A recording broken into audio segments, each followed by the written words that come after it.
Welcome, everyone. Hello. I just want to give you a heads up. We don't have a microphone.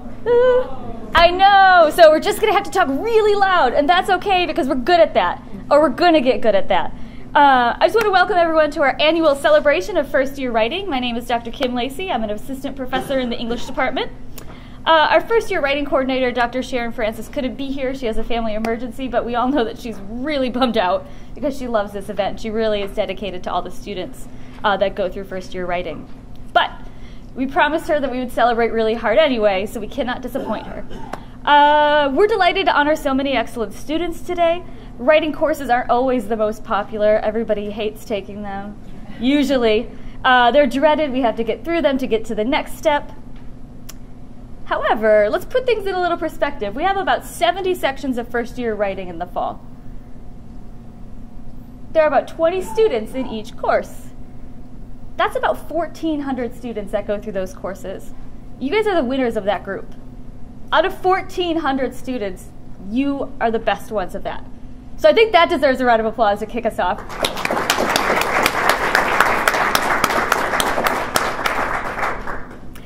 All the professors nominated these writers because they stood out amongst those 1,400 students. So I just want to let that sink in through the ceremony today. I'm going to stop talking. That's enough. I want to welcome Professor Connor Shaw-Draves. He's going to introduce the English 111 Awards, and we'll take it off. Welcome. Enjoy.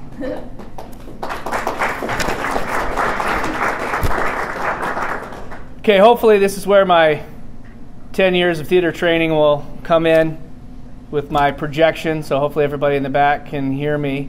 We'll announce each winner, and each winner in turn will come up and read a section of their winning essay. First place, Madison Martin, Infinite Stories Equal an Infinite Future. Madison Martin is originally from Bay City and is a freshman here at Saginaw Valley. She's hoping to complete a dual major in English and theater. And I can stand here and say that a dual major in English and theater can pay off. I'm right here. It's not often you read an essay about someone being told that they should take up a career in writing and actually agree with it. But this essay proves that point. It does a remarkable job of weaving tension and dialogue into an all-too-familiar situation, getting called into a meeting where you think you're getting in trouble, all without being heavy-handed or too uncomfortable to enjoy. Madison. Thank you. I'll read a section from my story now. I felt the coldness of the metal seep through my jeans, chilling me to my core as I squirmed in my desk and stared back into Mrs. Kiffmiller's dark brown eyes. What do we need to talk about? I asked.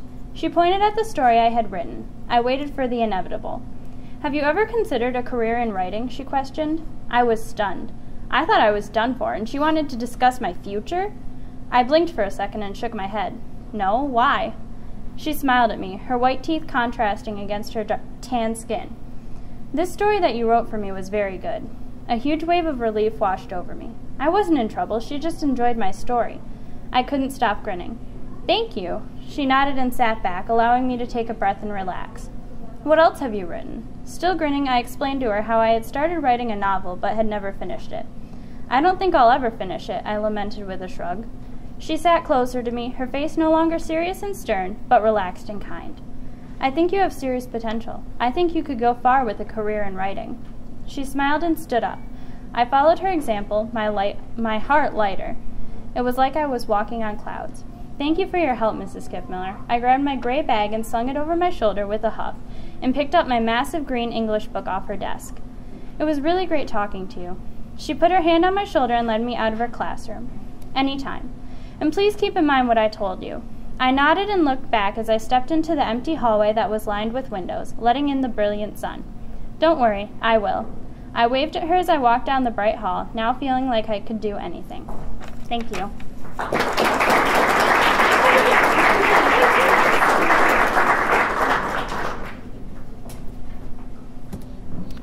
Second place, Emily Darling, for effort is not the same as education. Emily Darling is a freshman at SVSU from Algonac, Michigan. She's majoring in marketing with a minor in communications. Emily's essay is a fantastic demonstration of the type of writing we professors want to read. Her ability to move between sources while also integrating her own point of view demonstrates maturity and confidence. This essay was a pleasure to read. Emily?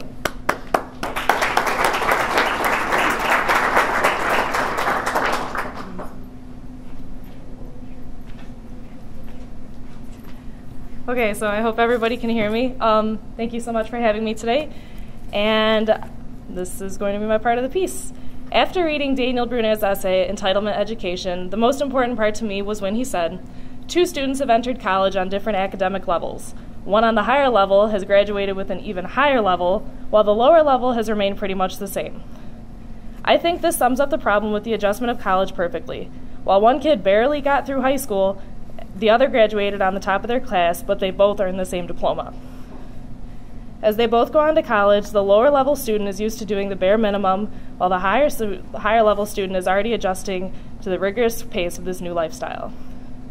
The lower student falls behind and is so lost in his studies that he doesn't even know where to begin. The higher student still struggles throughout the semester, but may maintain his studies fairly well. This is the result of the 2 groups of students found in high school, the ones who are just getting by and the ones that are going on their way. I believe that high school students are not being challenged enough during the early years so that they can be trained for such the demands of college. They want to continue weaseling their way out of homework, taking advantage of their teachers, and relying on the person next to them for the best grade on the current test. High school students are not exposed to reality, and now that I've had a chance to look back on it, high school felt more like a big kid daycare than any school. Then again, I was one of the higher students. I think Bruno sees the struggle as more than just students blaming their professors for their own poor performance, but he sees that these students are ill-prepared for college in general.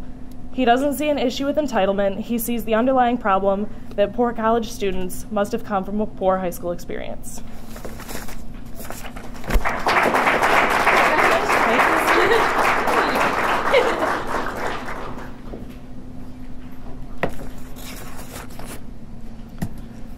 Third place, Susie Balcom, for Parents' Responsibility of Teaching Sexual Education. Susie originally graduated from Millington High School. She's majoring in social work and has plans to earn her master's degree to become an adolescent counselor. She currently works full-time as a floor set supervisor at Calvin Klein and holds an internship at an adoption agency. She enjoys spending her free weekends in Traverse City visiting friends and family who live there. A Parent's Responsibility discusses an important topic, showing a complex issue and its many perspectives. The writer took a well-informed approach and offers clear, organized, and engaging discussion on sexual education for children. Susie?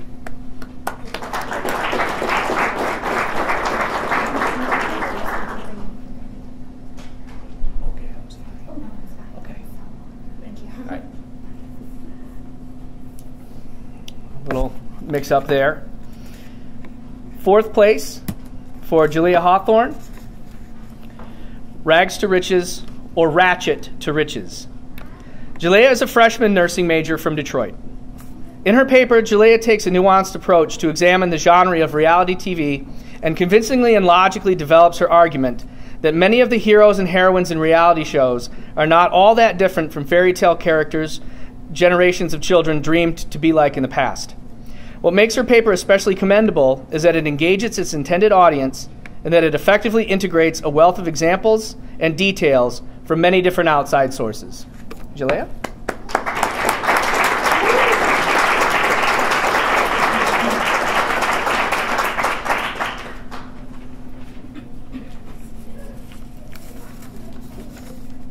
Reality television is altering the role of role models. It's acceptable to be on television and act poorly, and disregard the fact that you're a voluntary role model and your actions affect someone else, all in the name of entertainment. When I was 5, I dreamed of being a princess, just like Brandy and Rodgers and Hammerstein's Cinderella. In this particular production of the classic tale, yes, of course, Cinderella went from rags to riches. Cinderella not only got Prince Charming and escaped her evil stepmother's grip, but learned the importance of dreaming and making those dreams her reality. When I decided to ask my 5-year-old godsister what she wanted to be when she grew up, I expected her to say Princess Tiana, her favorite Disney princess, or maybe even her mom, her favorite ballet dancer. Both were women who had lived rags to riches stories with a strong work ethic behind them. However, she surprised me when she said, "Sister, I want to be like the basketball wives." I immediately thought, this cannot be good. However, through research, I've discovered that reality TV series can be inspirational and promote strength and endurance for the common role model, a mother or father. Young people, in turn, can benefit from reality TV. Some shows have excellent role models and possess the ability to polish the heroes in their lives. Despite the negative exterior that reality television carries, if reality show producers could recognize the idea that positive reality TV can be as popular as messy and drama-filled shows, reality television can shed its harsh exterior and instead become recognized for its benevolent depiction of inspiring characters. Today's heroes or role models who portray a classic rags to riches tales might be a little more ratchet than Brandy's character in Cinderella in Rodgers and Hammerstein's Cinderella, but that doesn't mean that they shouldn't be recognized. Reality television is obviously rough around the edges, and in some cases, plain wrong. But with the reevaluation of behaviors displayed through surveillance entertainment, generations to come will be able to appreciate their ratchet role models who are sassy and successful, or a bit thug-like, and still being teachers. This trend allows us to see at first glance that reality television is changing the criteria of what it means to be a role model. After taking a closer look, this alteration isn't necessarily ill-fitting. Ultimately, if your role model is a princess, your mom, or a housewife of Atlanta, it doesn't matter as long as your life is still being positively impacted.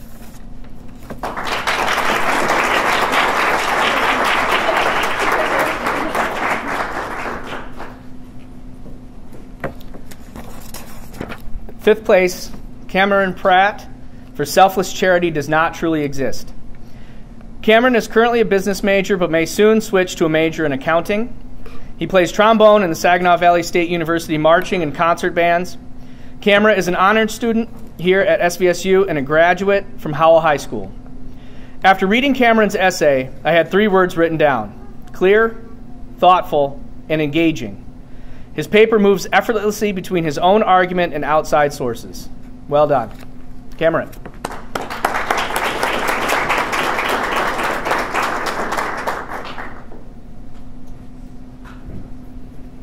Hello, everyone.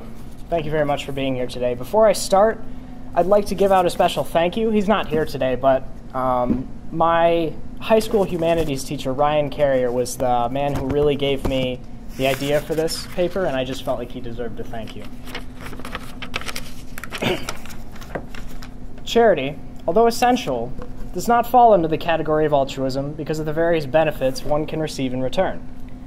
Charitable individuals can receive and be influenced to volunteer and donate more through material rewards such as tax deductions, t-shirts, and free meals. They can also receive the non-material benefits of status improvement and public image, or the internal benefit of higher self-esteem. Individuals may also obtain the religious benefits of charity, such as access to end-of-life paradises or a strong community of those who share the same beliefs. This argument, however, has a simple and strong counter-argument. One question challenges this viewpoint. What if those who participate in charitable actions do not desire any of the above rewards? An example of a person who could embody the characteristics proposed in this question is an anonymous philanthropist. That person desires no publicity or reward for his or her actions or donations. This counterargument would triumph if it were not for one factor: the self-esteem boost that charity naturally causes. It is difficult to imagine that anonymous philanthropists, being human, do not feel a sense of happiness and joy on the inside after performing charitable actions. This makes his or her action, although incredibly noble and humble, non-altruistic, because it was not objectively selfless. It is not possible for humans, based on their natural tendencies and reactions, to complete an objectively selfless task. There will always be a reward involved, voluntarily given or intrinsically received.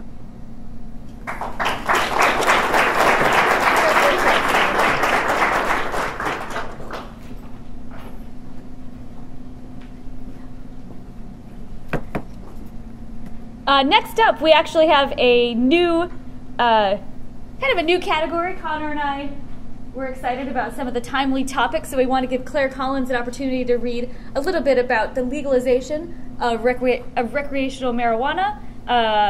It's been in the news, so let's hear a little bit about it. So we will welcome Claire to the podium.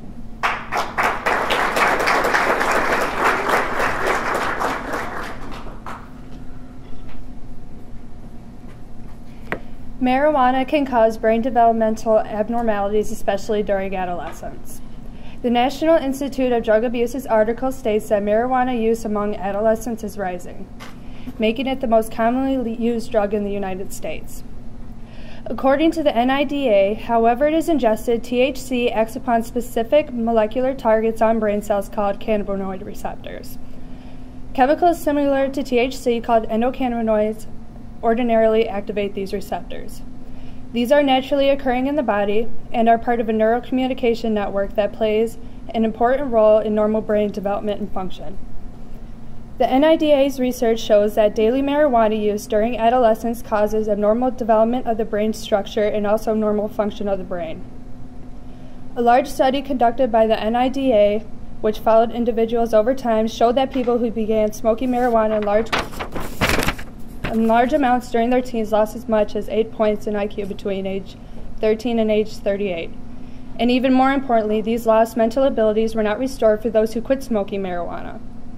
Brain development is a complex process that doesn't end until around age 25, but marijuana is being used much earlier. If marijuana is controlled and distributed like alcohol and tobacco is, marijuana will be easier for adolescents to use. That's it.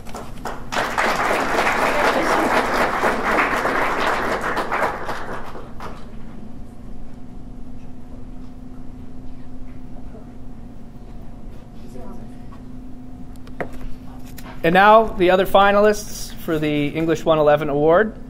Patrick Challenger for Finding My Place in Life.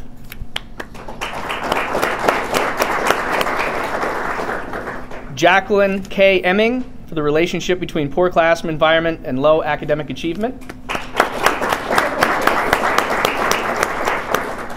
Corinna Johns from American Gothic to the American Dream.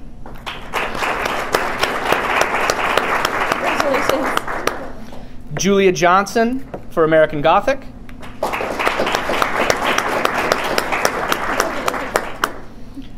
I'm sorry that I may mispronounce this last name. Katie Leidy? Okay, thank you. For Ride of a Lifetime.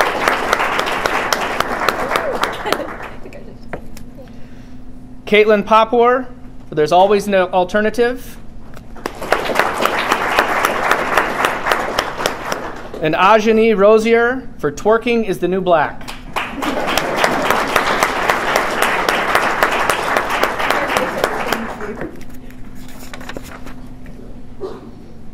And now we're going to move on to our English 080 Awards, and I'm going to welcome Professor Christina Montgomery to the podium. Hello, thanks so much for joining us. We're going to start with our first place winner. This is Brandon Rivette for Take Me Out to the Ball Game. Brandon is a freshman majoring in graphic design. He is from New Lothrop, Michigan, and has two wonderful parents, as well as an older sister. He loves sports and is a diehard Detroit Tigers fan. Let me tell you a little bit about Brandon's essay. In this vivid, descriptive essay, Brandon invites readers into his experience of a Tigers game at Co-America Park. Against the backdrop of Detroit, a city that has fallen upon hard times, Brandon recreates the magic of an American pastime with sensory details like the smells of fresh oven-baked pizza, the powerful sound of a maple bat, and the sight of the sky lit up with post-game fireworks. His use of writer's craft to capture the specifics of this evening, moment by moment, demonstrate the ability of words to transport readers to a different place. Brandon, you want to come on up?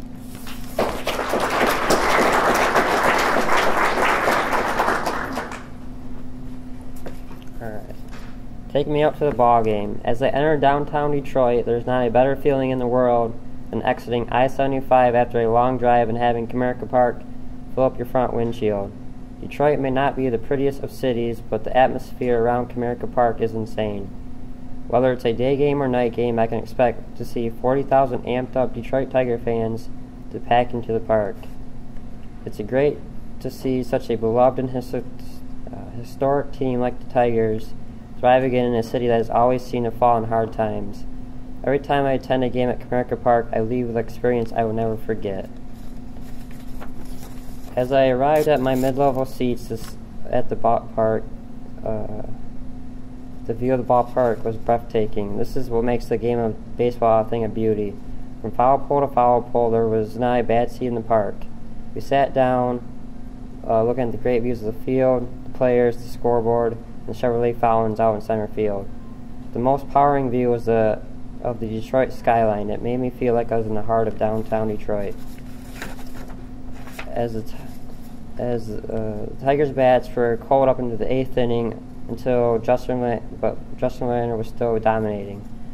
Finally, the Tigers' bats came alive in the 8th, and they had 2 base runners on with no outs.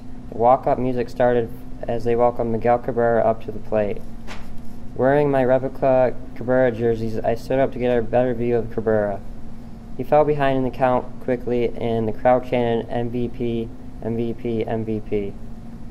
The next pitch was delivered, and I could hear the powerful sound of the maple bat as Cabrera clobbered a 95-mile-an-hour fastball into the seats in left field, going a distance of about 400 feet. Comerica Park erupted in excitement and cheers. The tiger statues on top of the scoreboard made a powerful tiger growl, and the eyes lit up a bright green color. Emotions were high as we had the lead going the last inning against the pesky White Sox. As if winning wasn't good enough, the sky then lit up with the post-game fireworks, a little bonus offered every Friday and Saturday night at Comerica Park. The fireworks lit off the calm Detroit sky with an array of colors. There was one boom right after another for about 10 minutes, lighting up the sky. The last one burst into colors, and all I could see was the field covered in a cloud of white smoke. The stadium lights turned back on, and the crowd gave one last applause. Another game full of high emotion and excitement was over, and it was time to go home. We got back on the Interstate 75 and headed back to our hometown. Day game or night game, Detroit Tiger fan or not, Comerica Park never disappoints.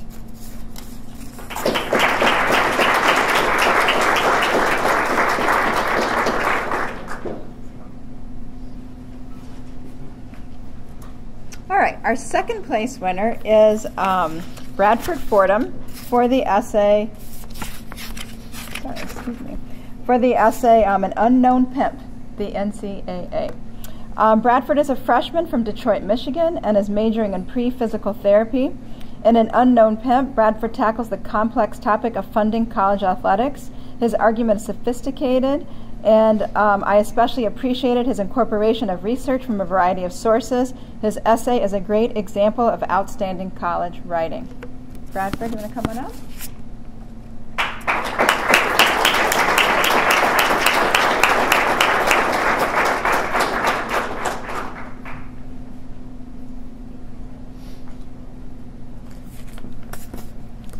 With regards to student athletes collecting revenue for their performance, Patricia Conley addresses in her article that the colleges and universities, coaching staffs, and the conferences all make revenue. Conley confirms the amount of money, the revenue everyone else makes except the players. For example, the 12 universities in the Southeastern Conference receives $205 million a year from CBS, and ESPN for the right to broadcast its football games. John Turbush of the Week.com reported that Texas A&M's athletic department received $120 million in 2012, the sixth most of any school in the nation. One study estimated the college received $37 million in free media exposure over a 3-month period because of Manziel and the football team's success. And boosters even auctioned off a dinner with Manziel for $20,000 through none of the money went to the quarterback himself.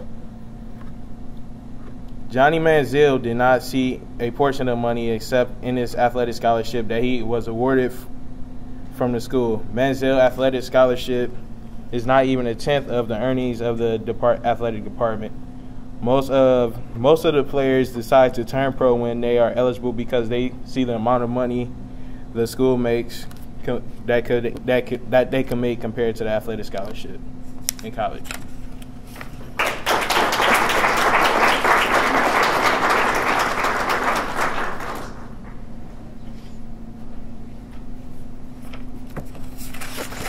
Okay, we actually have a tie for our third place winners. The first student that we're going to talk about is Douglas Buchanan for the essay A Special Person.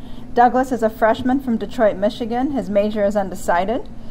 This essay was striking to me primarily because of its heart. Personal narratives can easily become self-indulgent, and they can also focus on a memory or event in a way that obscures the actual importance. This essay managed to avoid both, telling the heartfelt story of a bond between two individuals in the face of a tragic loss. Douglas, you want to come on up?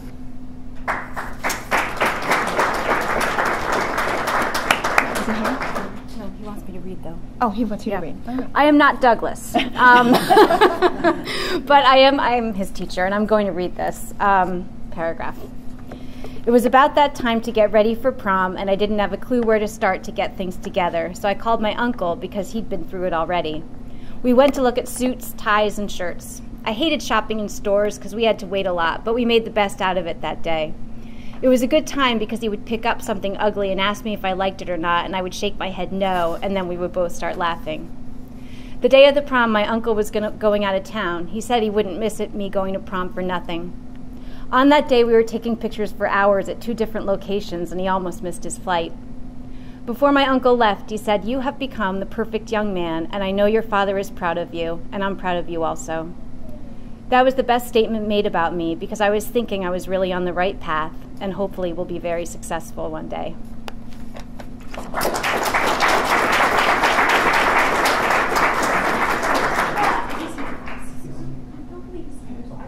Oh, he's here.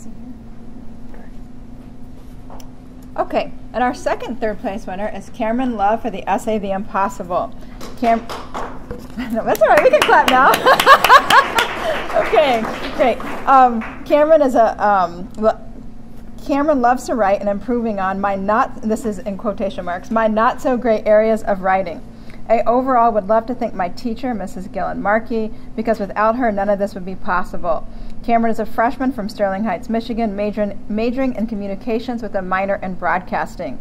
In this moving essay, Cameron discusses what it means to achieve the impossible. He uses examples of successful individuals and the authors of The Pact as a trigger to relate his own dreams of achieving success, specifically success in higher education. The questions Cameron poses, as well as his use of descriptive examples, captivated the judges and exemplified the qualities of outstanding college-level work in this course. Cameron, you want to come on up?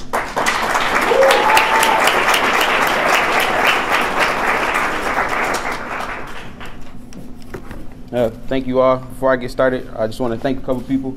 I first and foremost want to thank God, for letting me be here right now. I want to thank Mrs. Markey, my mother, for raising the young man. She's the reason why I am the young man I am today. And now I'll read a selection from my essay.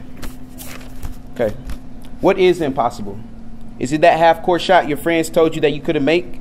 Or is it that A+ grade that nobody in your class could fathom of getting?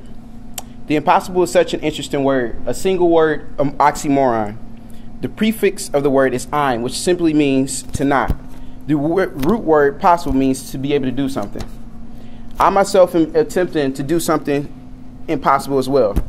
I'm attempting the impossible in many ways. For starters, I grew up in a single-parent household. I'm a smart individual, but I didn't apply myself in high school. I graduated with a 2.2 GPA and a 17 on the ACT. I'm in college striving for a degree I can call my own. It's so easy to put these words here on this paper, but it's really easier said than done. I'm not even supposed to be here according to society. 1 in 3 black males are supposed to be in jail. If that doesn't paint a picture for you, get a load of this. African American students have a substantially low college graduate than other races. Some may think you have so many odds against you. Why even attempt at succeeding? I believe that it's more than just me succeeding. It's my family, people who have fought for me to go to school, and my overall will to succeed. And before we wrap up, I just want to say, it took a lot for me to put my GPA and my ACT. It's pretty embarrassing, I would say.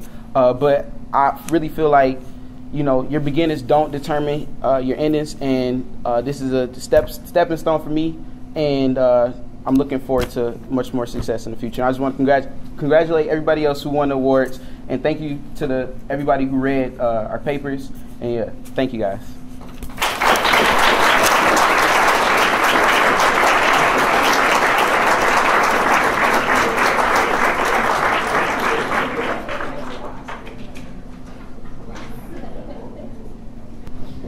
And now I want to welcome Natalia Nelbach up to introduce our newest award, the ESL award. This is the first time we've done this, so another addition to the ceremony. It is extremely exciting to have this addition to the ceremony because we have an outstanding gentleman who started learning English in his hometown of Safwa in the Kingdom of Saudi Arabia. And he has been in the United States for just over a year, less than 2 years, and he demonstrated an outstanding ability and work ethics, and his essay was mature and showed understanding of the English language. His argument was both relevant and well argued. So his major is biochemistry, which in my opinion could explain his logical and organized thinking, which resulted in an excellent, well-organized, argumentative essay. So let's welcome Mohammed Al-Mughallaq and listen to a part of his essay.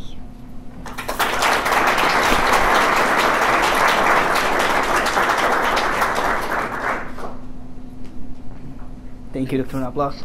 I have my selection. In 2012, more than 764,000 international students were studying in the United States.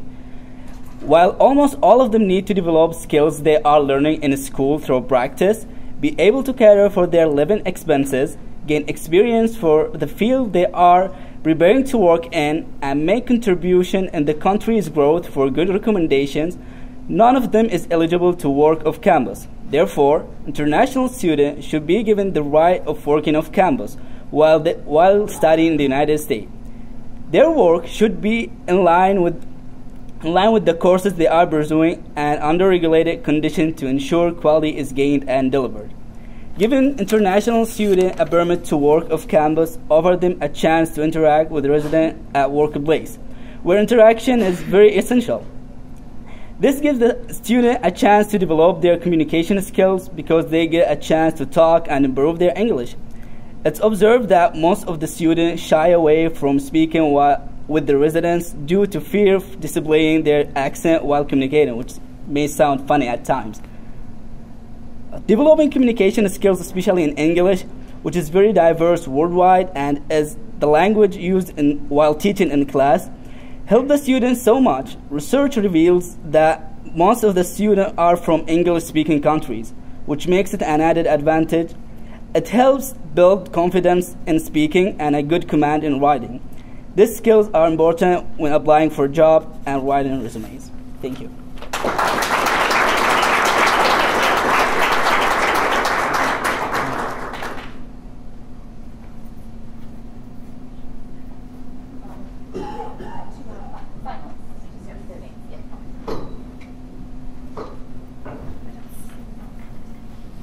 We have two more finalists.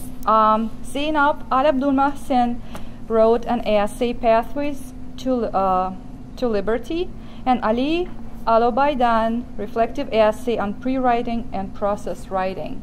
So we welcome our finalists.